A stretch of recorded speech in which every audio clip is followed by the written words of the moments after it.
네, 오늘 말씀을 전하도록 하겠습니다.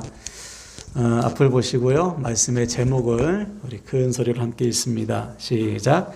상황을 다스리시는 하나님을 믿으십시오. 아멘. 상황을 다스리시는 하나님을 믿으십시오라는 제목으로 말씀을 같이 나누도록 하겠습니다. 오늘 같이 예배하시는 우리 형제님 계신데요. 우리 문집사님 지인이시랍니다. 오늘 박수로 축복합시다. 네, 고맙습니다. 일단 예배 후에 같이 인사 나누시길 바랍니다. 대림절 마지막 주간, 넷째 주간을 지나고 있습니다. 이제 이번 주 토요일이 성탄절인데요. 우리가 대림절을 지내면서 두 가지를 우리 마음에 새겨야 한다고 했어요. 첫째는 우리를 사랑하시어 이 땅에 오신 주님의 그 사랑을 의지하며 사는 것입니다. 매 순간 나를 위해 이 땅에 오신 주님의 사랑을 묵상하면서 사는 거예요. 두 번째는 다시 오실 주님 만날 그날을 기대하면서 나에게 주어진 삶을 믿음으로 살아내는 것. 그때 우리는 이 땅에 오신 주님의 사랑 기억하면서 구별된 자로서 승리하는 삶을 살아갈 수 있습니다. 여러분, 이번 한 주간 대림절 마지막 주간에 매 순간 우리를 향하신 주님의 사랑을 묵상하시고 다시 오실 주님 만날 그날을 기대하면서 여러분에게 주어진 삶을 믿음으로 살아내시기를 주님의 이름으로 간절히 부탁을 드립니다. 아멘. 자, 오늘은 성숙한 믿음의 마지막 시간입니다. 10번째이자 마지막 시간인데요. 우리의 믿음은 반드시 자라야 합니다. 왜 자라야 하지요? 내 믿음이 자라야 다른 누군가의 믿음을 붙들어 줄 수 있기 때문에요. 그래서 성경은 우리를 향해 어느 수준까지 자라야 한다고 했습니까? 그리스도의 장성한 분량에 이르기까지. 즉, 주님께서 우리의 믿음과 구원을 위해 자신의 생명을 내어주신 것처럼 우리도 누군가를 위해 우리의 삶을 내어줄 정도의 성숙한 믿음이 되어야 한다는 거예요. 그래서 바울은 고린도전서 4장 15절에서 스승의 믿음 갖고 안 된다고 했어요. 누군가를 가르칠 정도의 해박한 성경의 지식이 있다 해도 그것만으로는 영혼을 살릴 수 없다. 오직 어떤 믿음이 필요하다고 했습니까? 아비의 믿음. 부모의 마음을 가지고 한 영혼을 위해 해산하는 수고를 감당할 정도의 성숙한 믿음이 되어야지만 그 사랑과 믿음을 통해서 한 영혼이 주님께 돌아오는 거예요. 오늘 마지막 믿음의 시간을 나누면서 여러분, 우리의 믿음이 누군가를 위해 해산하는 수고를 하는 성숙한 믿음으로 변화되길 바랍니다. 그래서 우리가 일평생 살아가면서 한 영혼이라도 더 주님께로 인도하는 믿음의 열매 맺으시기를 주님의 이름으로 간절히 축원을 드립니다. 아멘. 자, 오늘은 마지막 원칙 한번 따라할까요? 상황을 다스리시는 하나님을 믿으라. 다스리시는 하나님을 믿으라. 아멘. 우리가 성숙한 믿음의 사람이 되기 위해서는 다른 무엇보다 어떤 상황에도 흔들려서는 안 됩니다. 우리가 좀 전에 찬양했죠? 요동하지 않으리. 요동하는 믿음은 성숙할 수가 없어요. 그런데 많은 분들이 자기의 믿음을 이야기하면서 자기의 믿음이 요동친다고 말을 합니다. 어떤 때는 믿음이 있는 것 같아요. 그죠? 근데 어떤 때는 믿음이 없어. 어떤 때는 마음에 확신이 드는데 어떤 때는 의심이 들 때가 있어요. 믿음이 요동치는 거예요. 전에도 잠깐 말씀드렸잖아요. 어느 목사님께서 교회 건축 문제로 너무 힘드니까 자기 안에 믿음이 빠져가는 것을 느꼈다는 거예요. 하나님은 보이지 않고 통장에 잔고만 보이는 거예요. 상황에 눌려버리는 것이죠. 또 우리가 잘 아는 엘리야 선지자도 보세요. 그 위대한 하나님의 선지자. 전날까지만 해도 바알과 싸워서 영적 싸움에서 승리하고요. 3년 반 동안 가물었던 땅에 비를 내리게 했던 그 위대한 하나님의 선지자가 하루아침에 믿음이 바닥을 치잖아요. 죽고 싶다고. 살 소망이 없어졌다고 하나님 앞에 원망하지 않습니까? 왜 이러냐 말이죠. 왜 신실한 사람들이 이렇게 믿음이 요동치는가? 만약 이것이 계속 반복된다면 그것은 성숙한 믿음이라고 볼 수 없지요.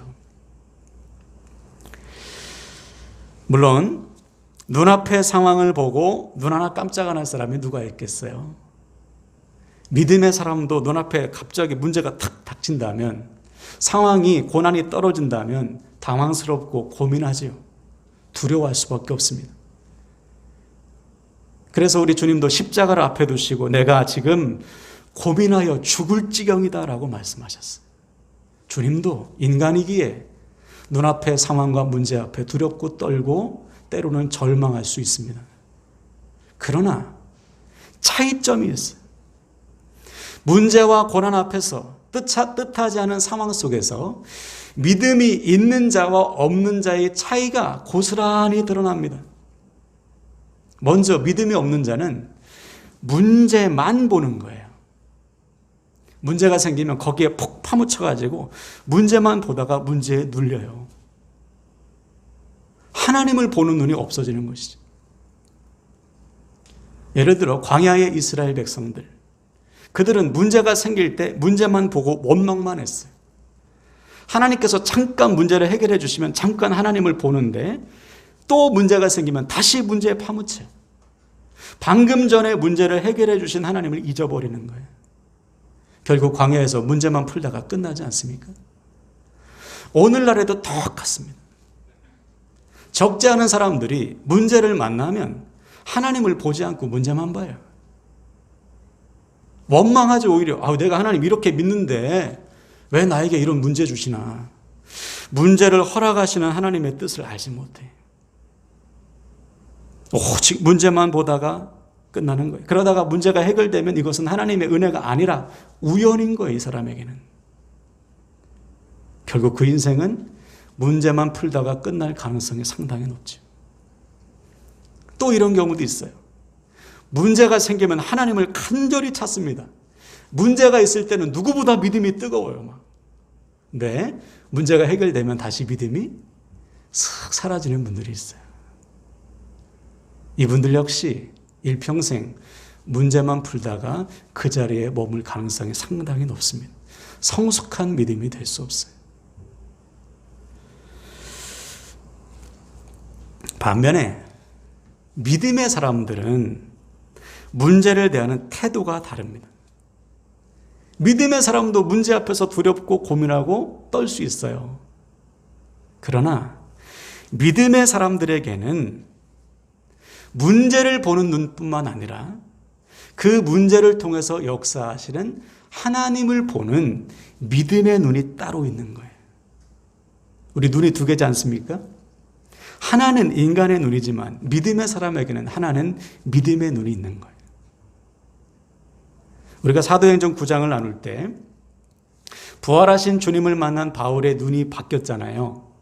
주님을 만나자마자 그때는 사울이죠. 바울이 3일 동안 눈이 보이지 않습니까? 눈이 멀었잖아요. 근데 주님께서 제자 아나니아에게 너 가서 안수해. 그럼 다시 보게 될 거야. 그래서 아나니아가 순종해서 바울에게 안수했을 때 바울의 눈에서 비늘 같은 것이 벗겨져 다시 보게 되었습니다. 이때 다시 보다라는 헬라어 단어가 아나블레포인데, 아나라는 다시라는 의미를 가지고 있는 이 단어는 다시라는 뜻 말고 무슨 뜻이 있다고 했어요? 위라는 뜻이 있다고 했잖아요. 무슨 말입니까? 바울은 주님을 만나 다시 보게 되었는데 그 눈은 이 땅만 보는 눈이 아니라 위에 계신 하나님을 보는 믿음의 눈으로 바뀌었다는 거예요. 이것이 믿는 자에게 주어지는 믿음의 눈입니다. 즉, 지금 주어진 상황만 바라보는 인간의 눈뿐만 아니라 이 상황 속에서 역사하시는 주님을 바라보는 눈, 믿음의 눈이 주어진 거예요. 이 믿음의 눈이 있는 사람은 상황에 눌리지 않습니다. 오히려 그 상황을 통해서 역사하시는 주님을 경험하게 되는 것이죠. 그러니까 우리가 잘 알듯이 바울이 빌립보에서 복음 전하다가 억울하게 매맞고 감옥에 갇히잖아요. 이때 바울이 어떻게 했습니까? 원망하지 않고 하나님을 찬송하며 기도하지 않습니까? 왜? 그에게는 그 상황 속에서 역사하시는 주님을 보는 믿음의 눈이 있었기 때문이에요. 그 결과 감옥 속에서 간수와 그의 가족을 구원하시는 하나님의 역사를 체험하잖아요. 그 사건을 통해서 믿음이 한 단계 더 성숙해지는 것이죠. 바로 이것이 오늘 우리가 생각해야 될 말씀이에요. 지금 우리에게도 이 믿음의 눈이 있는가? 지금 나도 나에게 주어진 상황을 이 믿음의 눈으로 보고 있는가? 그렇다면 우리는 매 순간 모든 상황 속에서 역사하시는 하나님을 체험하고 있을 것입니다.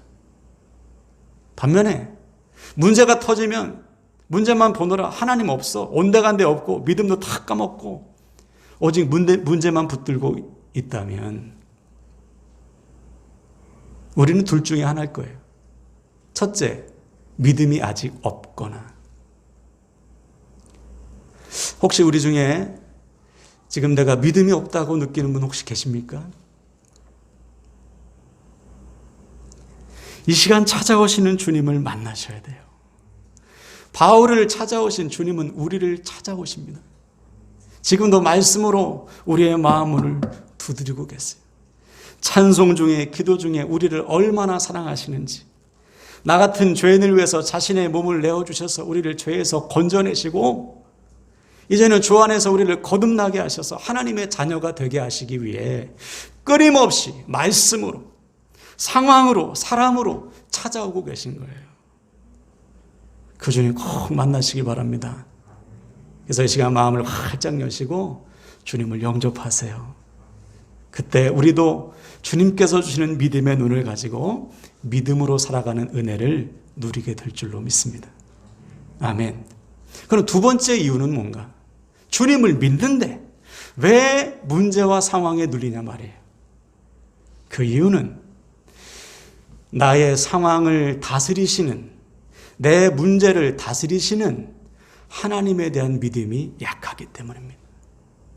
오늘 말씀의 제목처럼 내 모든 상황을 다스리시는 주님에 대한 믿음이 적은 거예요. 오늘 본문의 상황이 바로 그겁니다. 제자들이 지금 배를 타고 호수를 건너고 있어요. 이 사건은 오병이어의 기적이 일어난 직후입니다. 같은 사건을 기록하고 있는 요한복음 6장에 보면 오병이어의 기적을 체험하니까 사람들이 난리가 났어요. 그래서 주님을 자기의 왕으로 삼으려고 합니다. 그러자 주님께서 급히 제자들을 호수 건너편으로 보내시고 본인은 산에 올라가서 기도하시는 거예요. 주님은 왕 되기 위해서 이 땅에 오신 게 아니니까 급히 그 자리를 피하신 것이죠. 그래서 지금 주님 없이 제자들이 배를 타고 호수를 건너는 거예요. 갈릴리 호수를.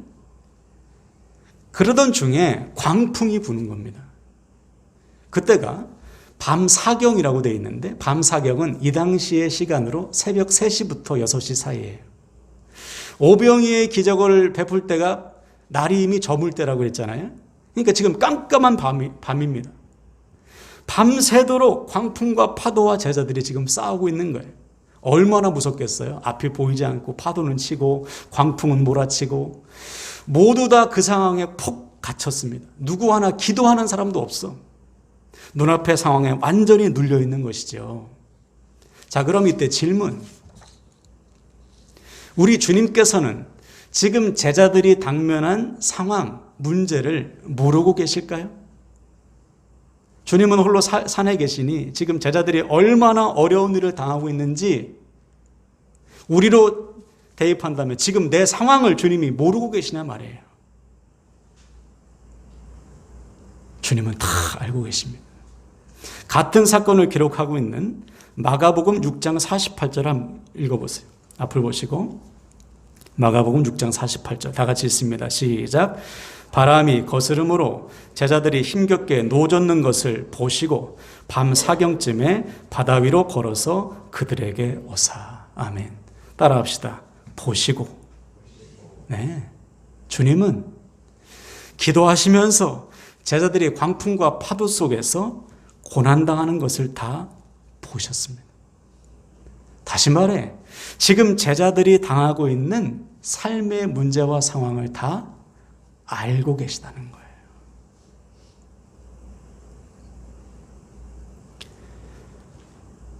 주님은 지금 우리에게 당면한 상황, 삶의 문제 다 알고 계십니다.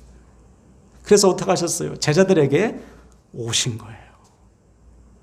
파도와 광풍에 눌려가지고 고난당하는 제자들 가까이 주님이 오셨어요. 그런데 제자들은 주님을 못 보는 거예요. 무엇 때문에? 파도와 광풍을 보느라 주님이 곁에 계신 것을 몰라. 그러므로 지금 제자들에게 있어서 진짜 문제는 무엇입니까? 파도와 광풍이 아니에요. 파도와 광풍 속에 함께 계신 주님을 보지 못하고 있는 것이 진짜 문제인 거예요. 이것이 오늘 첫 번째로 우리가 붙들어야 될 진리입니다. 주님은 지금 나에게 주어진 모든 상황을 다 알고 계십니다. 뿐만 아니라 이 모든 상황 가운데 나와 함께 하고 계신 거예요. 아멘이십니까? 이 믿음이 있어야지만 우리는 어떤 상황에도 눌리지 않는 거예요. 한번 생각해 보세요. 나의 모든 상황을 다 아신다. 그리고 이 상황 속에 주님이 함께 하신다. 그렇다면 지금 나의 문제는 문제가 될 수 없죠. 주님이 함께 하신데 무슨 문제가 있겠어? 예를 들어 전에도 제가 잠깐 말씀드린 적이 있는데 내려놓음이라는 책을 쓰신 이용규 선교사님이 그 책에 이러한 다른 책에 간증을 쓰셨어요. 이분이 하버드에서 공부하다가 갑자기 하나님의 부르심을 받고 몽골로 가잖아요. 몽골로 가야 되는데 이 자식들에게 설명을 해야 되잖아요. 그래서 먼저 어린 아들에게 서점 가가지고 몽골에 대한 책을 보여주면서 몽골이 뭐 초원, 사막 이런 거 있잖아요. 그래서 초원과 사막을 보여주면서 가야 되는데 너 갈래 안 갈래 하니까 어린 아들이 고개를 절레절레 흔들면서 안 간다고 하더래. 근데 그때 야 엄마는 먼저 여기 대학에 가서 지금 학생들 가르치고 있어. 어떻게 할까 하니까 이 아이가 그럼 지금 당장 가자고 했다는 거예요. 엄마가 함께 있으면 초원과 사막이 문제가 되지 않는 것이기 때문에 오늘 본문의 상황도 똑같아요. 주님이 지금 내 상황과 함께하고 있다면 파도와 광풍은 문제가 될 수 없습니다. 파도와 광풍이 문제가 아니라 파도와 광풍 속에 함께하신 주님을 보지 못하는 것이 진짜 문제인 거예요. 그러니까 그 상황에 눌리게 되는 것이죠. 그래서 이때 주님께서 어떻게 하십니까? 더 가까이 가셨어요. 제자들이 볼 수 있게 더 가까이 가셨을 때 제자들이 어떻게 했습니까? 유령이라고 소리 치지요. 여전히 주님을 알아보지 못해요. 이때 주님께서 제자들에게 선포하십니다. 말씀하셨어요. 안심하라. 나니 두려워하지 말라. 무슨 뜻입니까? 얘들아, 지금 내가 너와 함께하고 있어. 그러니 이 상황 두려워하지 마라. 내가 네 상황 다 아신다는 거예요. 우리 주님은 지금 저와 여러분에게 동일하게 말씀하십니다. 안심하라. 나니 두려워하지 마라. 내가 네 상황 다 알고 있어. 내가 지금 네 문제 다 알고 있어. 그러니 두려워하지 마라. 안심해라. 이 음성 들으시길 바랍니다. 그러므로 사랑하는 여러분, 지금 나에게 주어진 상황 속에서 내 모든 상황을 다 아시고 나와 함께 하시는 주님을 진실로 믿으시길 바랍니다. 이 믿음이 있어야 돼요. 그래서 주님의 말씀처럼 더 이상 두려워하는 인생이 아니라 믿음의 눈을 들어 주님을 보고 주님께서 주시는 평안을 누리시기를 주님의 이름으로 간절히 축원을 드립니다. 자, 그러자 이때 누가 나섭니까? 베드로가 나서죠. 베드로가 나서서 주님께 이렇게 요구합니다. 28절을 보세요. 제가 읽겠습니다. 베드로가 대답하여 이르되 주여, 만일 주님이시거든 나를 명하사 물 위로 오라 하소서 하니. 그렇죠? 베드로가 뜻밖의 요구를 합니다. 주님이 맞다면 제가 물 위로 걷기를 원합니다. 주님께로 가기를 원합니다. 만약 이때 우리라면 주님께 무엇을 요구했겠어요? 주님, 빨리 바람 그치게 해주세요. 주님, 빨리 이 파도 멈추게 해주세요. 잔잔한 호수 되게 만들어주세요. 이렇게 구하지 않겠어요? 다시 말해, 주님, 지금 내 삶의 문제, 상황 빨리 없애주세요. 빨리 해결해 주세요, 주님. 이렇게 구하지 않겠습니까? 근데 베드로는 그렇게 구하지 않았어요. 주님께로 가기를 원한다는 거예요. 이것이 오늘 우리가 두 번째로 붙들어야 될 진리입니다. 왜 베드로는 상황을 없애달라고 하지 않고 주님께 가기를 원한다고 요구했을까? 주님을 본 베드로는 깨달았던 거예요. 아, 나의 진짜 문제는 이 파도와 광풍이 아니구나. 주님이 나와 함께 하심을 내가 모르고 있는 것이 이게 진짜 문제구나. 주님을 본 순간, 그 음성을 듣는 순간 깨달은 거예요. 그래서 상황을 없애달라고 구하지 않고 주님께로 가기를 원했던 것입니다. 무슨 말입니까? 우리 인생의 문제는 파도와 광풍이 아니에요. 주님과 함께하지 못하는 것이 진짜 문제예요. 아무리 잔잔한 호수, 내 인생이 호수야, 탄탄대로야, 주님이 없다면 그건 살 길이 아니지.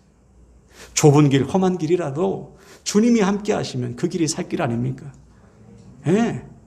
그러므로 파도와 광풍은 문제가 아니에요. 파도와 광풍은 누구의 내가 있어요. 차이점은 주님과 함께 그것을 이겨내느냐, 이겨내지 못하느냐의 문제인 거예요. 베드로는 알았던 거예요. 아, 지금 내 문제는 파도와 광풍이 아니구나.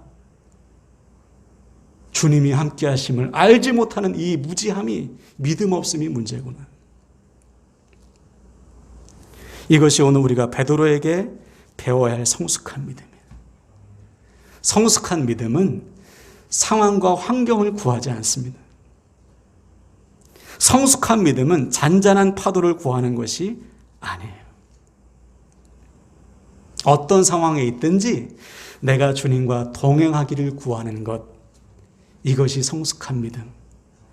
이 믿음에 우리가 도달할 때 우리는 베드로처럼 주님과 함께 나에게 주어진 모든 상황을 이겨낼 수 있는 것입니다. 그래서 주님께서 베드로의 질문에 야, 참 너 엉뚱한 질문하고 있다, 이렇게 말씀하시지 않고 곧바로 뭐라고 했어요? 오라 그래서 오라. 베드로가 배에 내렸습니다. 무리를 걸어서 주님께 가는 거예요.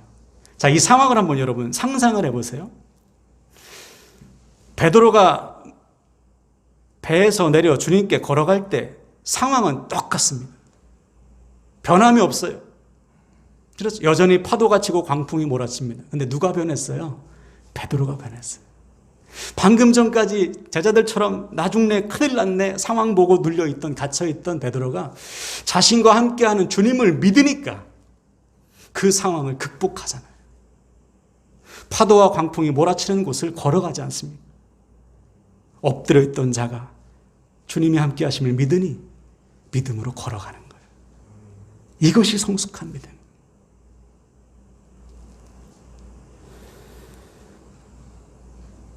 그러므로 사랑하는 여러분, 지금 우리에게 있는, 우리 앞에 있는 파도와 광풍, 문제가 아니라고 선포하시길 바랍니다.